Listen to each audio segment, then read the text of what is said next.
আসসালামু আলাইকুম। আশা করি সকলেই ভালো আছেন। আলহামদুলিল্লাহ আমিও ভালো আছি। আজকে আমি আপনাদের সাথে শেয়ার করব নতুন একটা রেসিপি, যা আমার খুবই প্রিয় একটা রেসিপি শীতকালে। আজকে আমি যে রেসিপিটি তৈরি করব তা করব শুটকি ভুনা রেসিপি। আপনারা অবশ্যই দেখতে থাকুন মনোযোগ দিয়ে আমার রেসিপিটি। আমি একে একে সবগুলো ইনগ্রিডিয়েন্টস বা উপকরণ আপনাদেরকে একের পর এক সবগুলো উপকরণ আমি স্টেপ বাই স্টেপ দেখাবো। অবশ্যই আপনারা দেখতে থাকুন আমি কোন উপকরণের পরে কোন উপকরণটি দিচ্ছি।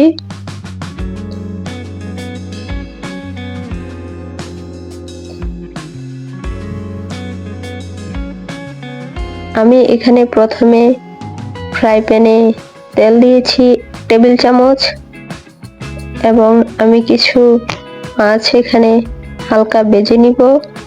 আপনারা চাইলে যে কোনো মাছ এখানে হালকা ভেজে নিয়ে, যদি কাঁটা যুক্ত থাকে তাহলে ভাজার পরে কাঁটাগুলো বেছে ফেলে দিয়ে তারপর মাছগুলো দিবেন।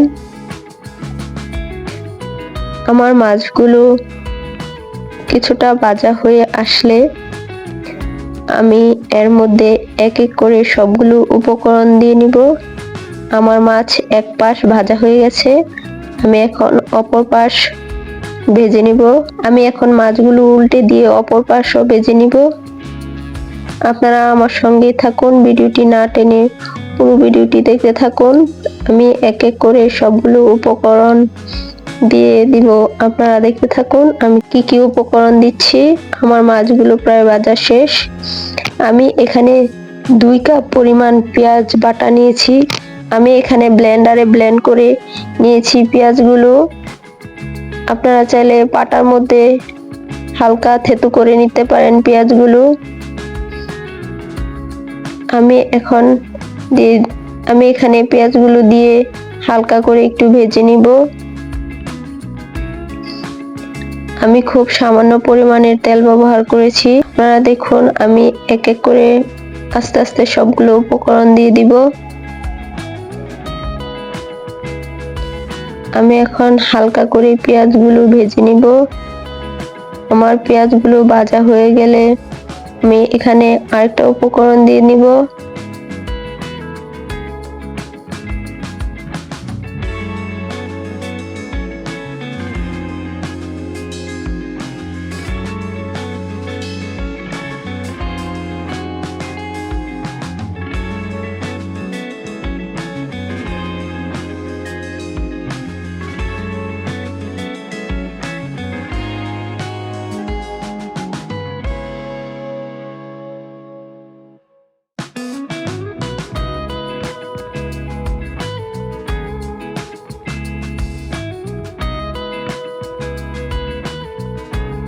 আমি এখন এখানে দিয়ে দিব 1 চা চামচ পরিমাণ লবণ।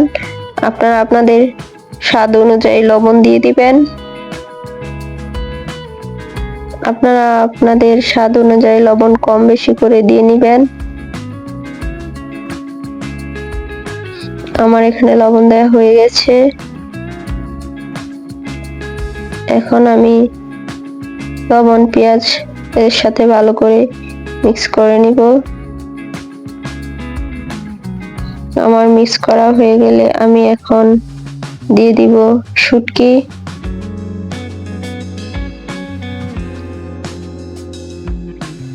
শুটকিগুলো দিয়ে আমি ভালো করে মিক্স করে নিব। আমার মিক্স করা হয়ে গেলে আমি এতে দিয়ে দিব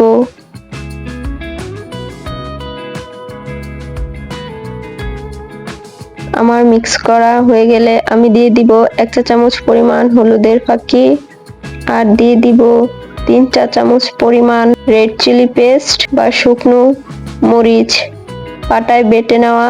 আপনারা চাইলে ব্লেন্ডারে ব্লেন্ড করেও নিতে পারেন, তবে এই শুটকি ভাজিটা সবকিছু বেটে নিলে ভালো হয়। আর আমি এখানে এখন দিয়ে দিব রসুন। আমি এখানে রসুনগুলো ভালো করে পরিষ্কার করে নিয়েছি। আমি এখানে হাফ কাপ পরিমাণ রসুন দিয়ে নিয়েছি।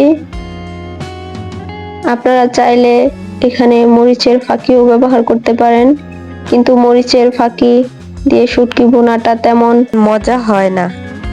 আপনারা পাটায় মরিচ বেটে নেবেন বা ব্লেন্ডারে ব্লেন্ড করে নেবেন, এতে শুটকি ভুনার স্বাদ পারফেক্ট থাকবে। আপনারা অবশ্যই ট্রাই করে দেখবেন। এখন আমি পানি দিয়ে দিব হাফ কাপ পরিমাণ। আমি হাফ কাপ পরিমাণ পানি দিয়ে ভালো করে মিক্স করে দিয়ে দিব। আজকের এই রেসিপিটা ভালো করে নাড়তে হবে, একটু পরে পরে নাড়া দিবেন, নয়তো নিচে লেগে যেতে পারে। আর চুলার তাপমাত্রা রাখবেন মিডিয়াম হাইতে। আমি এখানে পানিগুলো একদম শুকিয়ে নিব। আপনারা এই শুটকি ভুনাটা যতটা ভাজা ভাজা করবেন ততটাই স্বাদ হবে।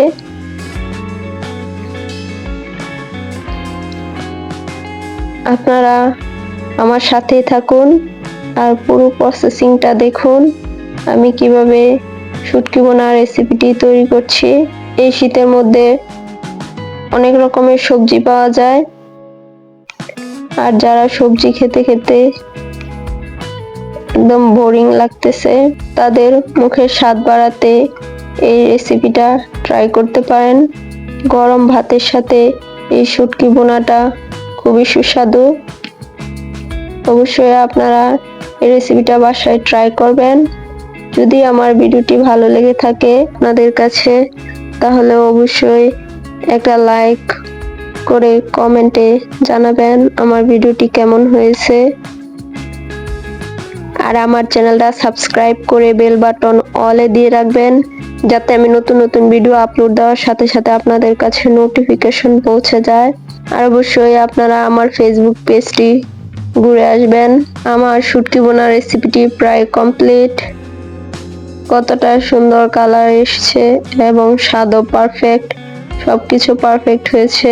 আপনারা অবশ্যই রেসিপিটি বাসায় ট্রাই করবেন আর কমেন্টে জানাবেন আমার রেসিপিটি আপনাদের কাছে কেমন লেগেছে। সবাই ভালো থাকবেন, সুস্থ থাকবেন। আসসালামু আলাইকুম।